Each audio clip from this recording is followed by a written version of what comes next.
Hello, everybody. In this video, we're going to answer the question that's on everybody's lips right now. How do I hack my hangover?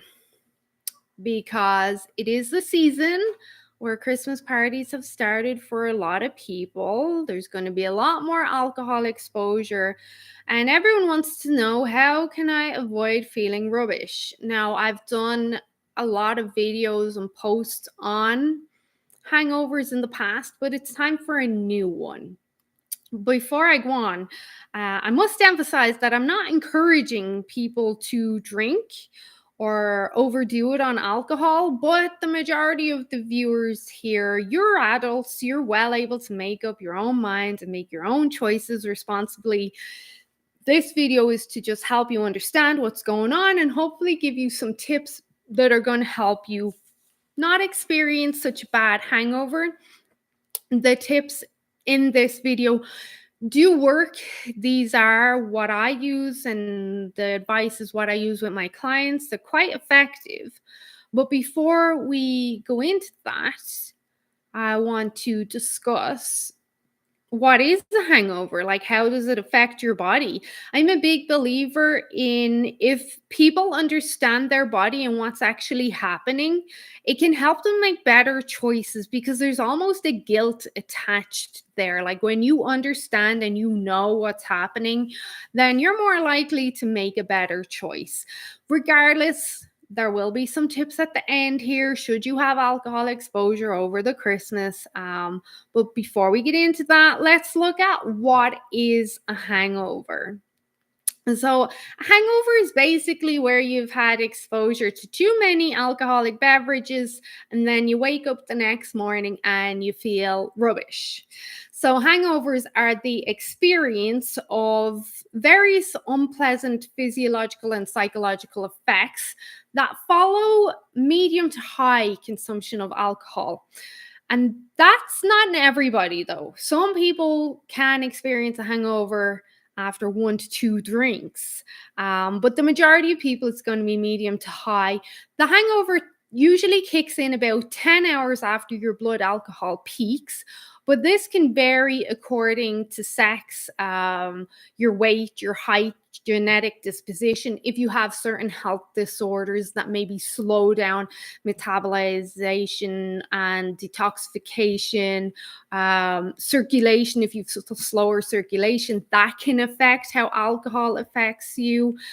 But there are some people that don't experience hangovers at all. Unfortunately, I'm not one of them. Between 3 to 23% of people, it's reported they're hangover resistant. And not surprisingly, these people are more likely to become heavy drinkers and alcoholics because they don't experience the deterrent effects of hangovers that the rest of us do.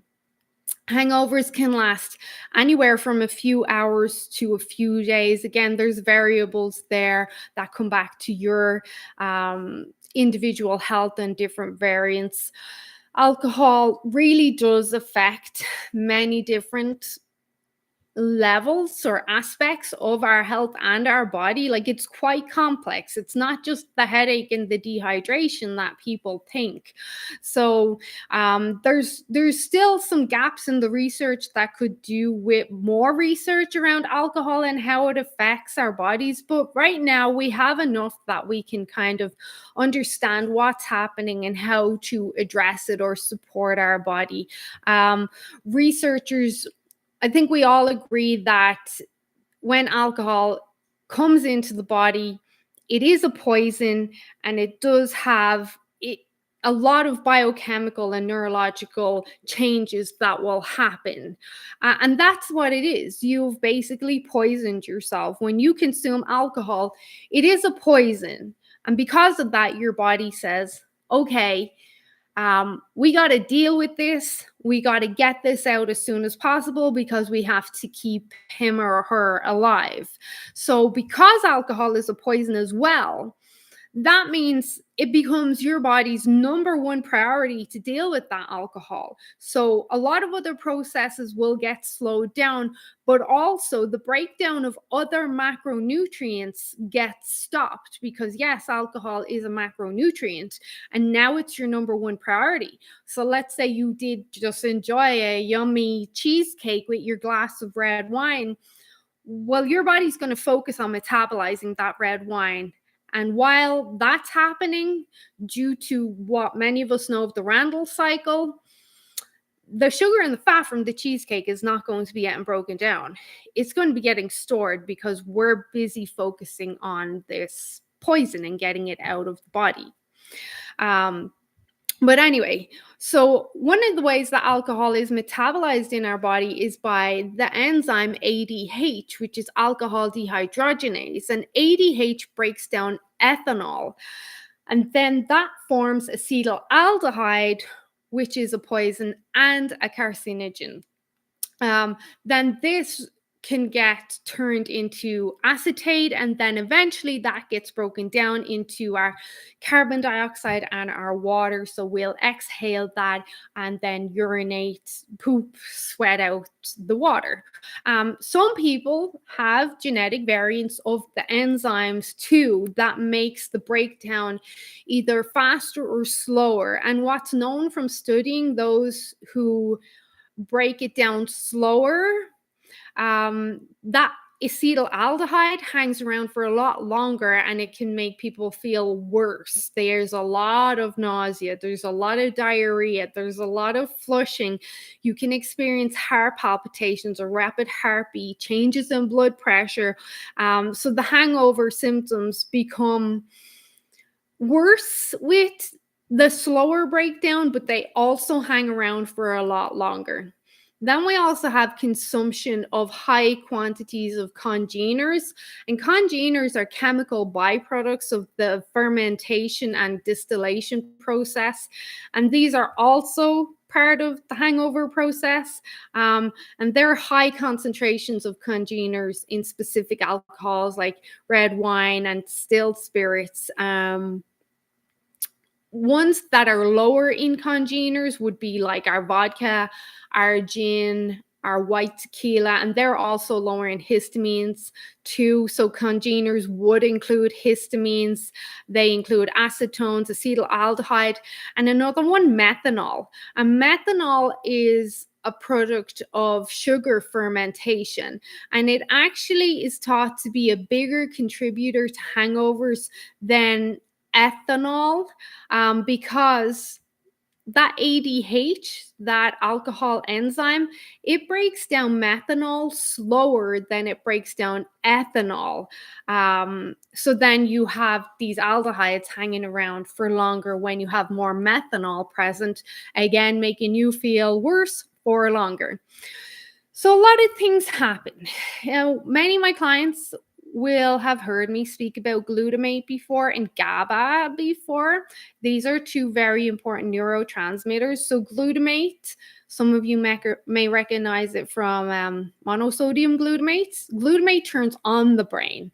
When we get exposure to MSG, for example, we get overstimulation or overactivity in the brain, and you can feel wired and really not yourself.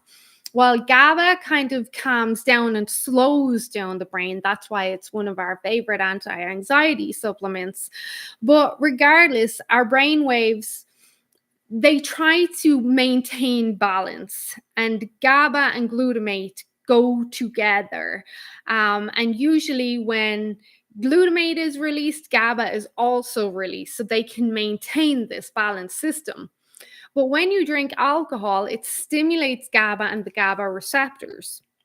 And in the beginning, this is great. You're like, oh, I feel nice and relaxed now. I'm chilling out. This is great. But after you have too much alcohol, then it starts to switch off parts of the brain. You get too much of this GABA activity. You shut the brain down too much. You calm the brain down too much. And then that starts to affect different parts of the brain, like judgment and consciousness. And at the same time, alcohol then blocks the glutamate receptors. And then you start to lose memory function and the capacity to lay down memories. And, probably most of us have heard of someone who doesn't remember what happened the night before, or no, that didn't happen. Like, what are you talking about? And this is where that overactivity of GABA and then the shutdown of the glutamate receptors, that just affects the whole capacity of memory consolidation. So when we drink, the imbalance between GABA and glutamate in rodent studies have been shown to correlate with the intensity of the withdrawal. So now you've got even more contributing to that hangover. And back to what I said about the poison. Because alcohol is a poison, it is going to cause an immune response. And part of this immune response is the inflammatory system, or the inflammatory response that happens when your body gets hurt or damaged. And this is part of your body's natural immune response to protect you. But it can also hurt you at the same time. Like, we know that chronic inflammation is associated with many long-term health issues, including diabetes, cancer, liver cirrhosis, lots and lots of health issues. So when you have alcohol, you get this inflammatory response. The alcohol also damages blood vessels and the lining of your gut, including your microbiome. Alcohol is a big contributor to IBD and IBS. Alcohol really affects us on so many levels. But this inflammatory response then will contribute to the aches and pains that you can get with a hangover, the nausea, the diarrhea, headache, confusion, tremors, the central nervous system stress there where you get the shakes, as well as people will experience clinical depression, which of course is going to affect the mood. And in some people, it can be quite severe. Then we get cognitive impairment, and then learning and memory issues as well. Now, lastly, in this, I mean, we've kind of touched on a lot. We've also got mitochondrial dysfunction. If you already have mitochondrial dysfunction before alcohol exposure, this can be a lot worse. So again, everybody's going to respond differently to alcohol. But alcohol damages mitochondrial DNA, particularly in the liver, which the liver takes the bulk of the work when you have alcohol. And next would be the gut. But mitochondria, most of us know, are little nuclear power plants or energy power plants within our cells. They're very susceptible to damage from like free radicals, not just in the environment, but also in alcohol, like the acetaldehyde and the formaldehydes. So even slight damage to the mitochondria can lead to systemic toxicity, which can also cross the blood-brain barrier and cause further cognitive impairment and brain issues. There's a lot of research out there, and you can Google brain images before and after alcohol exposure, and you can clearly see the difference between the brain scans. But anyway, that's how alcohol affects us on many levels. Headaches, dry mouth, dry eyes, the jitters, the nausea, the diarrhea, shaking hands, feeling discombobulated, can't think straight, excessive hunger because alcohol increases insulin resistance. We get the inflammatory response, so you can have aches and pains, you could break out in a rash. There's a lot of different ways alcohol can affect you, and chronic or long-term alcohol exposure can contribute to blindness, macular degeneration, even Alzheimer's, dementia. We got to be careful. Anyway, not that I'm a complete negative Nancy, because it is the season. And many of us, including myself, are going to get exposed to alcohol at this time of the year. And hopefully you make good choices and you're going for like cleaner alcohols. The low histamine alcohols being vodka, gin, white tequila, and rum. They're good options. Then it's well known through my community with my clients and followers that if you go for an organic red wine, you are going to have lesser issues with hangover than you just went with an inorganic. Also, with New Year's coming up and people wanting to celebrate, Prosecco and Cava are going to be a way better option than champagne. They're going to be drier white wines, which are lower in sugar, so there's the lower methanol there. And people generally fare out better on Prosecco and Cava, so they're good options too. Again, I'm not encouraging anybody to drink alcohol. You're all adults. The responsibility is on you. This is just some friendly advice. What I do and what I do with my clients, at the very least, I would make sure that I have some activated charcoal on hand this season. So activated charcoal is a binder and it's quite effective, but it'll bind to everything. So you don't want to take activated charcoal around supplements either, because it'll bind to supplements and medication. So be careful. But generally, if I'm having a couple of drinks, like I know it's going to be more than two, I'll take 2 activated charcoal with a tall glass of water, like 400 mils of water, before I start drinking, and then I'll take another 2 before bed. Now, if I was just having 1 or 2 drinks, I would probably only have 2 before bed, and that would be it. But if I'm going out to a Christmas party or going out for New Year's Eve, I know there's going to be more than 2 drinks. So I'm taking 2 activated before and 2 after. A big part of the hangover is, of course, dehydration, but it's the mineral imbalance as well. So I like to preload my water game with lots of clean mineral water. So San Pellegrino, of course, is my favorite.